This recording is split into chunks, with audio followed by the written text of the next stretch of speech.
I did it all for the nookie. Come on, the nookie. Come on, so you could take this cookie and stick it up your ass. Stick it up your ass. 757, yeah, I'll never go to heaven. I've been smoking since 11. Told the devil he's 11, yeah. 757, yeah, I'll never go to heaven. I've been smoking since 11. Told the devil he's 11. 100 gecs have released their sophomore album, 10,000 gecs. 100 gecs helped define the hyperpop genre with their 2019 debut album, 1000 gecs. They have now returned 4 years later with an album that is hyperpop but also nu metal and ska. I was never a huge fan of their debut album, so I didn't know what to expect with this one. I still don't really know how I feel about this one, but we're going to do the review anyways, because why not? First off, the production on this album is flawless. It is crisp. It feels like a bunch of ear candy. It's just a great thing to listen to. I guess what I struggle with on this album is that it reminds me a lot of early nu metal. It's the kind of stuff that I used to listen to when I was a really little kid, but I have since grown to hate all of it. It kind of reminds me of early Sugar Ray, like off their album Lemonades and Brownies, or like Limp Bizkit. The first two songs, Dumbest Girl Alive and 757, are both excellent. They fit more of the typical hyperpop sound. Dumbest Girl Alive has Laura Les just belting at the top of her lungs that she's the dumbest girl alive. I also love that the entire album and the beginning of this track just opens up with that THX sound that you get when you go to the theaters. 757 seems mostly about smoking weed, which is fine, but we do get the very weird line, "We don't smoke trees, we smoke tree-sized dicks." It's all a bit juvenile, but it is fun, and, I can respect that. Hollywood Baby is a standout track to me. It has more of a pop-punk vibe. It also shows both Laura and Dylan struggling with their newfound fame as they've moved to LA. Then we get the song Frog on the Floor, which is a goofy-ass song, complete with, frog croaking in the beat itself. And this is where I struggle, because the song is cute. I did smirk, but, I'm probably never going to listen to this song ever again. The song Doritos and Fritos continues with this silliness. Again, it feels like something off of a Primus album or early Sugar Ray.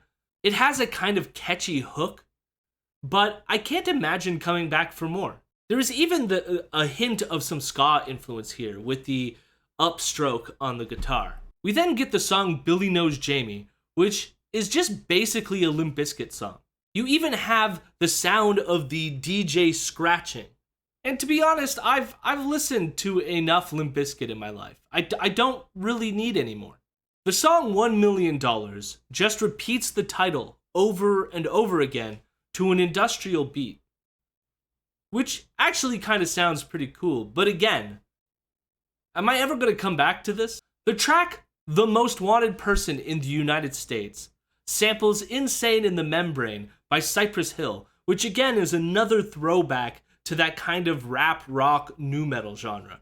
But we also get the most confounding line where Laura Les sings, "Got Anthony Kiedis sucking on my penis."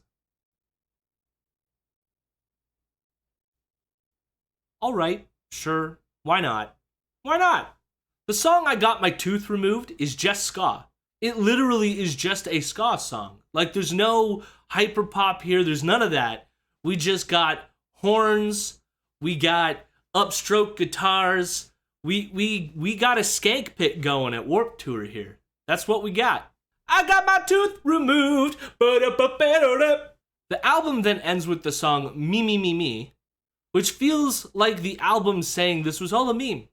Even the gecs themselves sing on this song, "You'll never really know anything about me," and I think that's kind of true. I don't know anything about them after listening to this album, besides maybe a sexual interest in Anthony Kiedis. Which, sure, he's a bit old, but okay, sure, why not? Part of the hard thing about reviewing this album is that it doesn't really take itself seriously. which is a mood I can respect. There was nothing deep here.